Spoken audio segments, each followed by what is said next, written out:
안녕하세요. 인생이란 무엇일까 가끔씩 스스로에게 질문을 던져보신 분들 있으신가요? 저는 저희 시댁 식구들을 보면서 그런 생각 많이 했어요. 제가 내린 결론은 인생의 답은 없다입니다. 시어머니는 남편이 어렸을 적 그다지 좋은 부모님은 아니라고 했습니다. 매일같이 아이들에게 욕하는 욕쟁이였다고 했죠.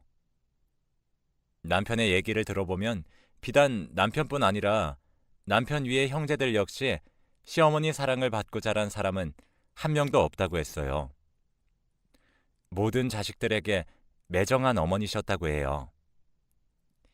학생일 때야 아직 미성년자가 집을 나가 혼자 살 수 없으니 다들 시어머니와 함께 살았지만 어른이 되고 나서는 이제 스스로 돈도 벌 수 있고 자기 혼자 자립이 가능한 나이였기 때문에 남편 형제들은 성인이 되자마자 시어머니와 대부분 연락을 끊었다고 해요.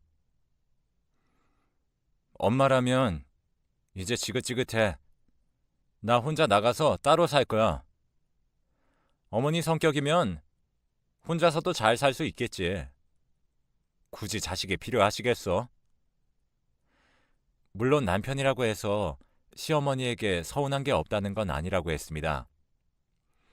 본인도 주변에 다른 온화한 어머니를 가진 친구들을 보면서 왜 우리 엄마는 저렇게 다정하지 못할까 하고 부러워하기도 했고, 시어머니에게 욕을 들을 때면 서러워서 많이 울기도 했었다고 해요. 원망도 많이 했고요. 하지만 원체 사랑이 많은 편이고 가족 내에서 가장 막내라 그런지 오직 유일하게 남편만이 성인이 되고 나서도 시어머니의 연을 끊지 않고 살고 있었습니다. 모든 자식들이 분가하고 나서 시어머니는 홀로 시골집에 살고 계셨는데 남편은 바쁜 와중에도 꼭 한 번씩은 시어머니에게 전화를 걸어서 어머니, 잘 계세요? 라면서 안부를 묻곤 했죠. 저도 남편에게 들은 게 많아서인지 그리고 며느리에게도 그다지 살갑지 않은 시어머니라는 걸 알아서인지 어머니 대하기가 어려운 건 매 한 가지였어요.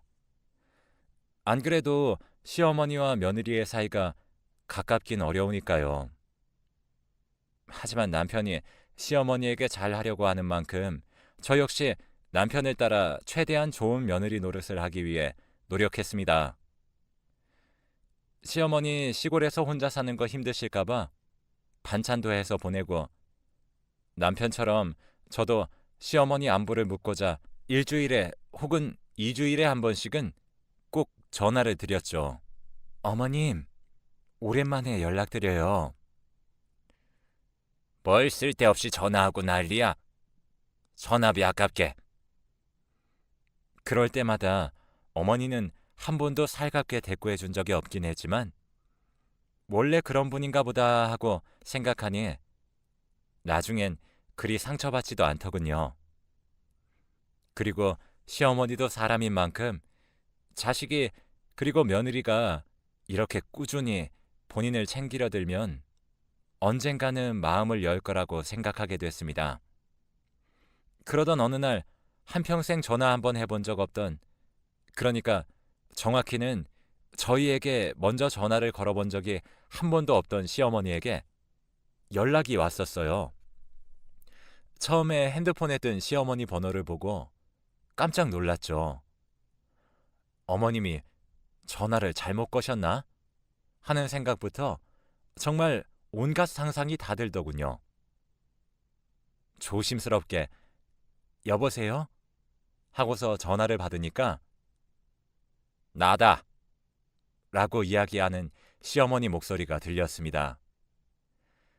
그런데 평소 같았으면 괄괄한 목소리로 성질을 부려야 할 어머니가 그 이후로는 잠잠히 아무 말도 안 하더라고요. 저는 조용히 시어머니가 말을 잇길 기다리다가 너무 조용하니까 은근슬쩍 눈치를 보며 먼저 무슨 일이 있으신 거냐고 물었죠. 어머님, 혹시 무슨 일이 있으신 거예요? 제가 도와드릴 일이 있을까요? 제 물음에도 시어머니가 한참 동안 답하지 않았습니다. 저는 전화기를 들고 인내심 있게 기다렸죠. 그랬더니 그제서야 시어머니가 작은 목소리로 이야기를 꺼냈습니다. 근래 몸이 좀 안 좋아서 시골에 있는 병원에 들렀는데 아무래도 큰 병이 의심된다고 서울에 있는 병원으로 가보라는 말을 들었다고요. 저는 깜짝 놀란 상태로 일단 시어머니에게 서울로 바로 올라오시라고 말씀드리고 전화를 끊은 뒤 남편에게 이 사실을 알렸습니다. 여보, 방금 어머님이 연락하셨었는데 서울에 있는 큰 병원에 가야 하실 것 같대. 시골 병원에서 그러라고 했다더라. 뭐? 어머니가 큰 병원에? 남편 역시 생각지도 못한 얘기에 많이 놀랐지만 그날따라 남편의 일이 많아서 도저히 중간에 회사에서 빠져나올 수 없는 상황이었어요. 다행히도 저는 여유가 있었기 때문에 그래서 올라온 어머니를 모시고 늦기 전에 곧바로 서울에 있는 병원에 갈 수 있었죠. 어머님, 걱정 마세요. 별 문제 아닐 거예요.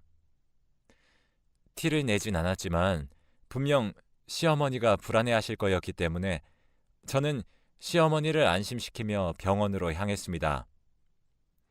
그러나 의사의 진단은 청천벽력과 같았죠. 시어머니에게는 백혈병이 있다고 했습니다. 나이도 있으시고 골수를 이식받기에는 무리가 있습니다.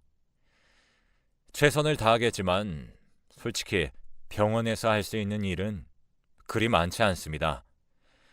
마음의 준비를 하셔야 할 것 같아요. 길어봤자 3개월 정도 사실 수 있으실 겁니다.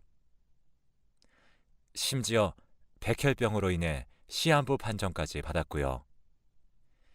시어머니는 그런 이야기를 들으면서도 담담해 보였는데 오히려 옆에 있던 제가 너무 놀라서 안절부절하지 못했습니다. 시어머니를 모시고 병원을 나오는데 도저히 할 말이 없더라고요.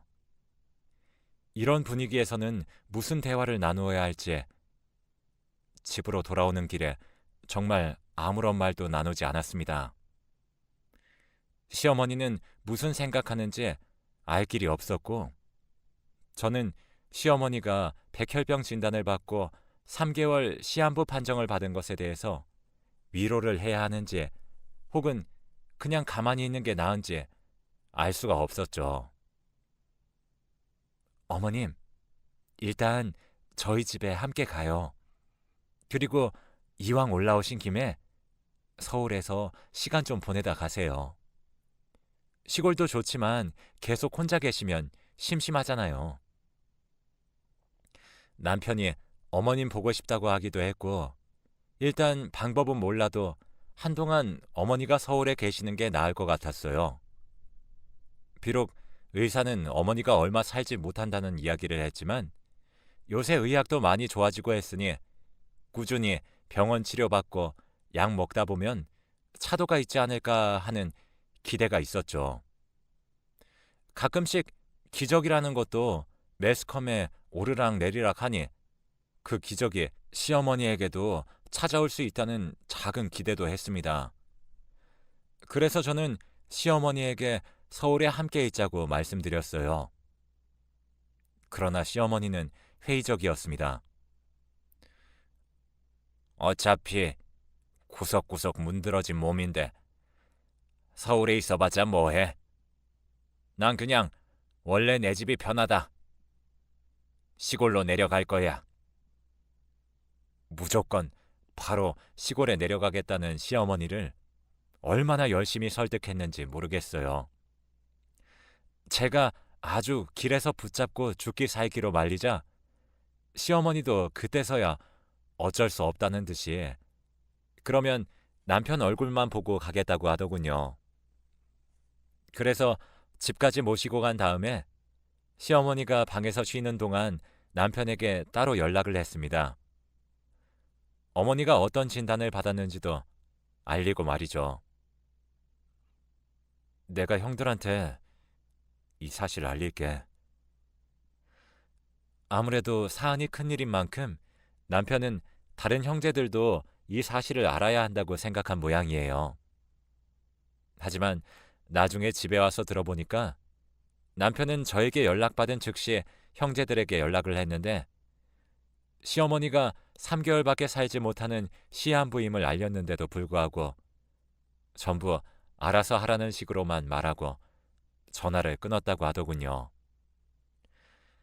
남편을 제외한 다른 형제들은 의사며 사업가며 잘 살아서 돈도 많은데 그 누구도 어머니를 도울 생각도 안 하고 말이죠. 남편은 그날 형제들에게 엄청 실망했는지 집에 들어오면서도 한참을 씩씩대며 오더군요. 저도 그동안 남편 따라 며느리 노릇을 했을 뿐이지 시어머니에게 유난히 정이 간다거나 시어머니가 좋았던 건 아니었기 때문에 한 번도 시어머니에 대해 긍정적인 방향의 감정을 가져본 적은 없는데 남편에게 그런 이야기를 들으니까 참 뭐라 할 말이 없었습니다. 그리고 평생 처음으로 시어머니가 너무 짠해 보였어요. 지금껏 시어머니가 직접 쌓은 업보라고 말하면 할 말은 없지만 그래도 자식인데 이렇게 남편을 제외한 다른 자식들에게 외면을 당하는 시어머니라니요. 형들이랑 누나도 진짜 너무한다. 어떻게 그럴 수가 있는 거야? 남편은 어지간히 형제들의 반응에 큰 충격을 받았나 봐요. 물론 시어머니가 욕도 많이 하시고 자식들에게 다정한 어머니가 아닐지언정 그래도 자신들을 낳아주고 길러준 어머니이기 때문에 그렇게 살 날이 얼마 안 남았을 정도로 아프다는 이야기를 들으면 최소한 반응은 다르게 할 거라고 생각했나 봐요. 남편은 평소에 우는 사람이 아닌데 계속 흐느끼고 있는 그 모습을 보니 저도 가만히 있을 수가 없었습니다. 여보, 내가 어머님 돌아가실 때까진 어머님 여기서 모시고 싶어. 반쯤은 충동적이긴 했지만 그래도 남은 반 정도는 진심으로 시어머니를 제가 모시고 싶어서 남편에게 이 얘기를 했어요. 비록 시어머니가 저에게도 다정한 적이 없다고 하셨을지언정 저는 내심 시어머니가 그렇게 행동하는 것에 대해 어떤 이유가 있을 거라 생각했어요. 그리고 그동안은 저도 시어머니가 무서워서 지레 겁먹으면서 피한 게 있기 때문에 지금이라도 시어머니와 많은 이야기를 나누고 친해지고자 노력한다면 아무리 무뚝뚝하고 욕만 하는 시어머니라고 할지라도 분명 친해질 수 있을 거라 생각했습니다. 결국 시어머니는 시골에 돌아가지 않고 서울에서 저희와 함께 쭉 살게 되었어요.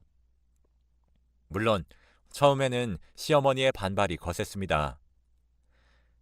나 같은 거 신경 끄고 너네도 너네 인생 살아라. 뭐하러 이렇게 쓸데없는 노력을 하는 거냐? 어차피 난 얼마 살지도 못한다는데. 하지만 남편이 눈물로 호소하고 저 역시 어머님께 남은 시간이 얼마가 되었든 그냥 같이 있고 싶어서 그런 거예요. 그러니까 어머님이 조금만 봐주세요. 라고 말하며 정말 진심을 다해 시어머니를 설득했습니다. 그러자 시어머니는 생각보다 어렵지 않게 저희 말에 수긍하고 이후 시어머니는 큰 병원에 모셨어요. 마음 같아서는 집에서 함께 있고 싶었지만 이미 병이 많이 진행된 상태여서 집에서 모시기가 어려웠죠. 하지만 치료한다고 해서 그게 큰 도움이 되는 건 아니었습니다. 그저 시어머니가 아프실 때 고통을 늦춰주는 진통제 역할을 하는 게 전부였지만 저는 그런 시어머니가 계신 병원에 매일같이 찾아갔어요. 어머님, 오늘은 몸이 좀 어떠세요? 그리고 대꾸도 제대로 안 해주는 시어머니에게 매일같이 말을 걸었습니다. 그 노릇을 한 달 가까이 하다 보니까 처음에는 제 얼굴도 제대로 안 보던 시어머니가 짧게나마 답변을 해주시기도 하시고, 나중에 가서는 언제 그런 괴팍하고 욕쟁이 같은 모습을 보였냐는 듯이 그냥 평범한 다른 집 시어머니들처럼 저와 이야기를 나누기도 했습니다. 깊은 대화를 나누어 본 시어머니는 정말 놀라울 정도로 다른 부모님들과 비슷한 사람이었어요. 대체 지금까지 왜 그렇게 남편을 포함해 다른 자식들에게 괴팍하게 구신 건지 이해가 안 될 정도로 시어머니인 일반적인 부모였어요. 언제 한 번은 제가 병원에 가서 이런저런 얘기를 나눴는데 갑자기 다른 자식들 이름을 부르는 거예요. 정철이, 정배, 정순이는 일은 잘 된다니? 예? 그냥 평범하게 하는 말 같긴 했지만 시어머니의 눈에는 너무나 깊은 그리움이 담겨 있었습니다. 아마 직접 말씀은 안 하셨지만 다른 자식들이 많이 보고 싶기도 하셨겠죠. 저는 그런 모습에 시어머니를 맞닥뜨리면서 더 이상은 이전처럼 시어머니가 무섭거나 혹은 난폭한 사람이란 생각을 할 수가 없었어요. 시어머니는 어떤 때 보면 오히려 그 누구보다도 더 인간적인 면모를 갖고 계신 분이었어요. 비록 처음엔 많이 무뚝뚝하고 냉정해 보였지만 사람에게 마음을 연 시어머니는 제법 다정하기도 했습니다. 때때로 이유도 없이 제 손을 꼭 잡고 있기도 했고, 제가 올 때면 멀리서부터 얼굴이 환해지셔서는 왔니? 하며 반기시는 날도 있었어요. 저는 그런 모습을 볼 때마다 시어머니를 찾아가는 걸 멈출 수가 없었죠. 남편도 마음 같아서는 매일 병원에 오고 싶어 했지만 현실적으로 너무 바빴고, 남편이 다른 형제들은 애초에 시어머니를 보고 싶어 하지 않았기 때문에 현재 시어머니 곁에 남아있는 건 유일하게 저뿐이었거든요. 저까지 없으면 시어머니가 너무나 외로워질 것 같았습니다. 그러다가 제가 완벽히 시어머니에 대한 이미지를 바꾸게 된 계기가 있었어요. 열심히 치료받긴 하지만 별다른 차도가 보이지 않아서 답답한 마음을 갖고 있을 때였죠. 그래도 최대한 시어머니에게 티내지 않고자 저는 늘 환하게 웃으면서 시어머니가 계신 병실을 방문했습니다. 그리고 여느 때처럼 집에서 무슨 일이 있었는지 혹은 식사를 뭘 했는지와 같은 시시콜콜한 이야기들을 시어머니와 나누었죠. 그런데 갑자기 시어머니가 제게 이야기를 했습니다. 너에게만큼은 내가 그동안 왜 그렇게 자식들에게 무섭게 대했는지를 이야기해주고 싶구나. 긴 얘기가 되겠지만 혹시 들어줄 수 있겠니? 그동안 많은 대화를 나누었지만 한 번도 시어머니가 그런 말을 먼저 하겠다고 꺼내신 적은 없었어요. 저는 당연히 듣겠다고 했고, 얼마 지나지 않아 저는 시어머니 몰래 흐르는 눈물을 참느라 고생해야 했습니다. 시어머니가 이렇게 자식들에게 다정하지 못한 어머니가 된 이유는 모순적이게도 자식들을 키우기 위함이었다고 합니다.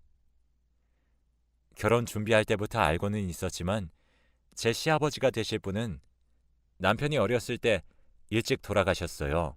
그래서 시어머니는 졸지에 그 어린 나이에 과부가 되었다고 했습니다.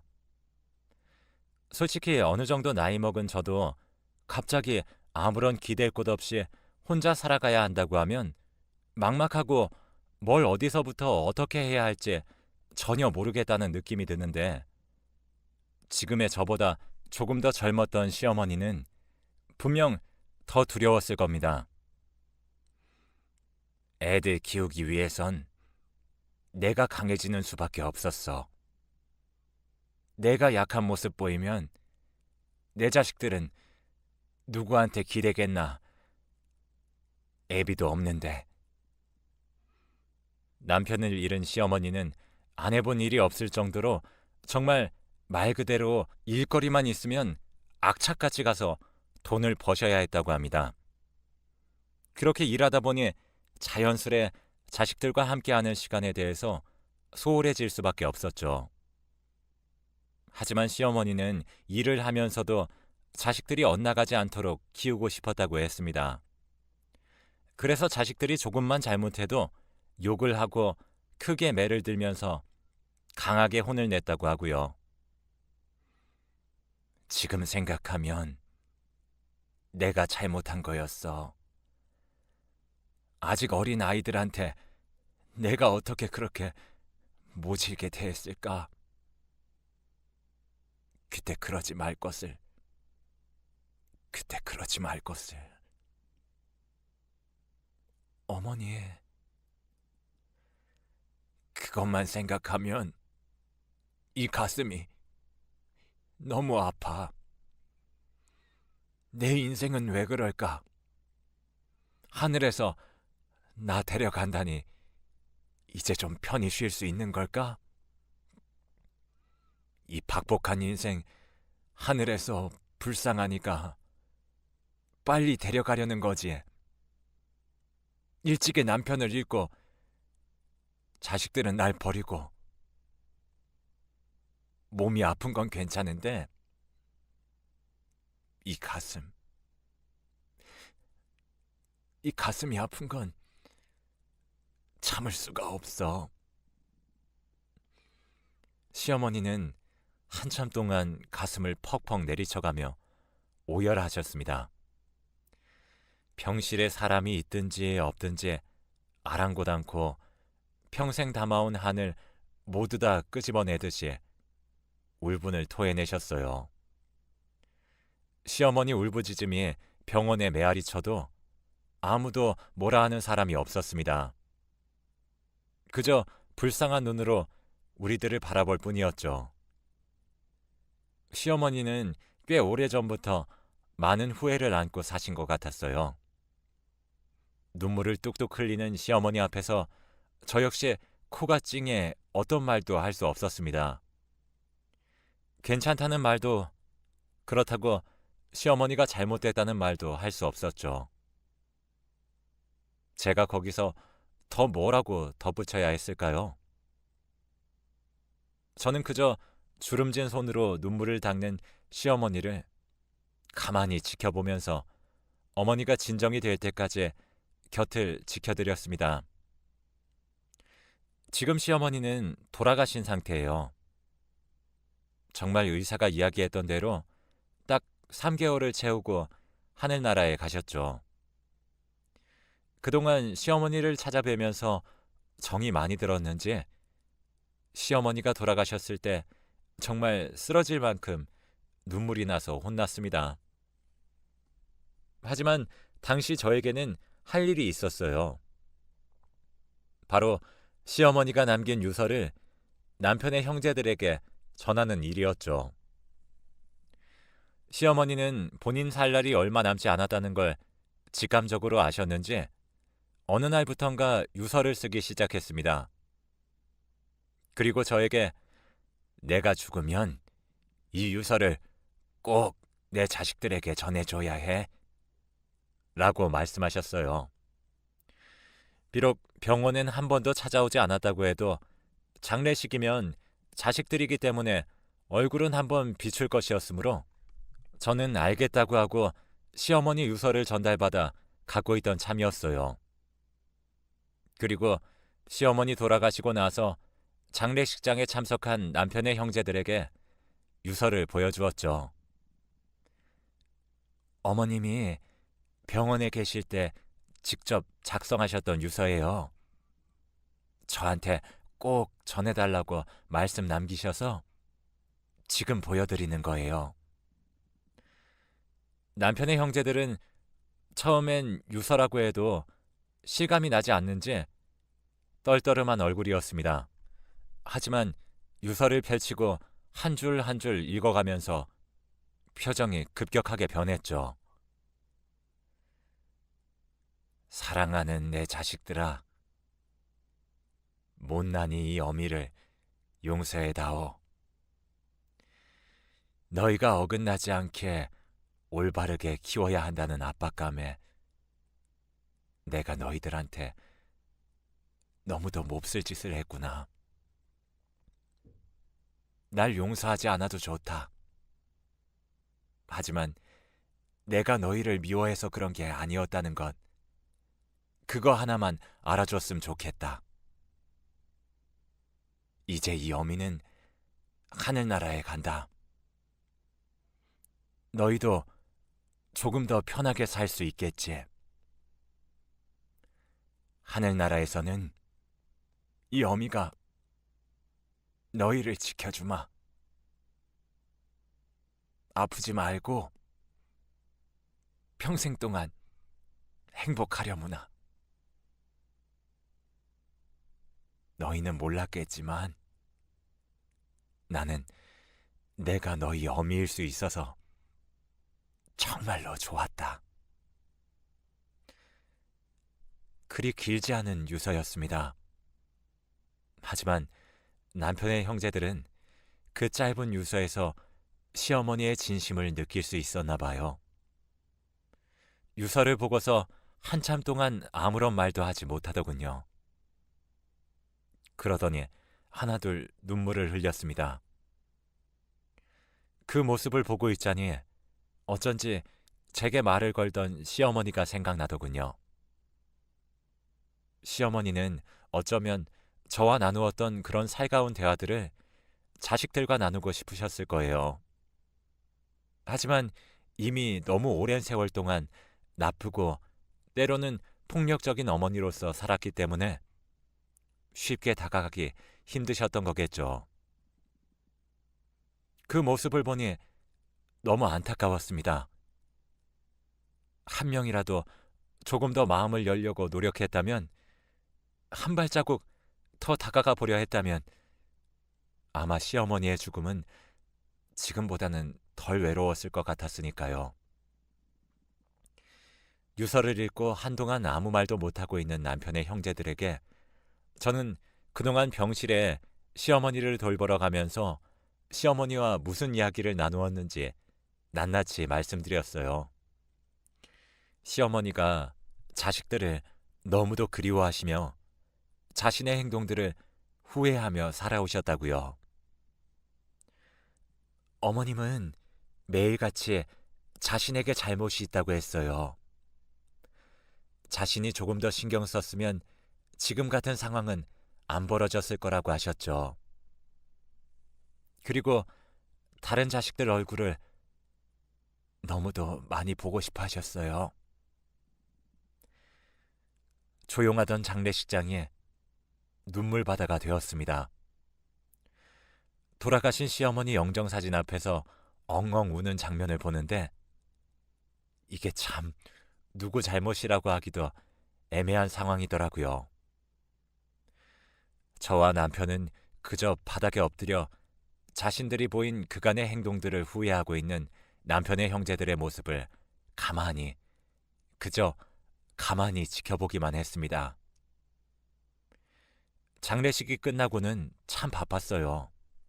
시어머니 신변 정리도 해야 했고, 무엇보다 시어머니가 남겨놓은 재산에 대한 것들을 나누어야 했거든요.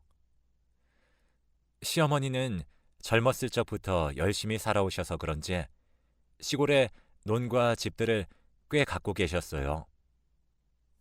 게다가 나중에 보니까 시어머니가 갖고 계신 땅이 산업단지로 개발 예정인지라 향후 보상이 엄청 많을 거라고 하더군요. 저희는 당연히 시어머니 재산을 균등하게 나누려고 했습니다. 시어머니와 다른 남편 형제들 사이가 안 좋은 것은 차치하더라도 어쨌든 모두가 공평하게 시어머니 자식이었으니까요. 그런데 다른 형제들이 먼저 얘기를 했습니다. 우리는 어머니 재산을 받을 자격이 없어. 어머니 돌아가시기까지 고생한 거 너랑 재수 씨니까 어머니 재산은 모두 너희에게 넘길게. 우리끼리는 이미 얘기가 끝났어. 아니, 형님. 아무리 그렇다고 해도 제가 그걸 다 받을 순 없어요. 나중에 개발도 된다는 소리 들었잖아요. 막내 너 힘들게 살자니. 그건 그렇고 솔직히 어머니 원망 많이 했다. 네가 모르는 일들도 많이 겪었어.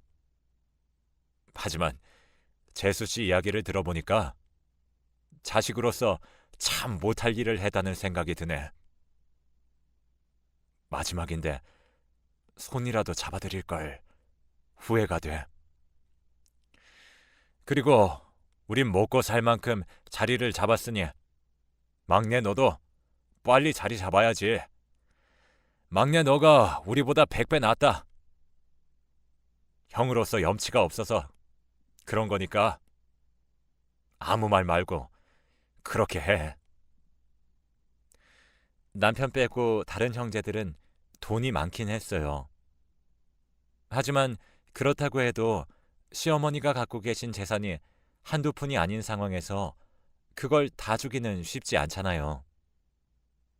그런데 돌아가신 시어머니에게 자식 노릇을 제대로 못했다는 이유만으로 솔직히 고작 3개월 정도 모신 게 다인 저희에게 시어머니 재산을 다 넘기겠다고 하시다니.